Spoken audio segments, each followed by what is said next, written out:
Yun mga kailaw, yung mga nagtatanong po kasi kagaya po ng new version, ang address po niya, dalawa po kasi yun, A001 saka D001.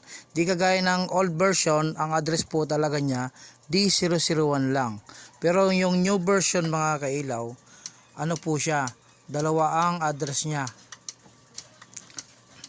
Iseset nyo po yung yung new version nyo. Kapag nakaset po yan sa D001, ang po function po nun, wala po siyang automatic saka strobe. Ano lang po yun, nasa 4 channel lang po siya. Kaya pwede nyo pong iset sa A001. Kasi yung mga nagtatanong po kasi, bakit sira daw po DMX sila? Ayaw daw mag strobe light.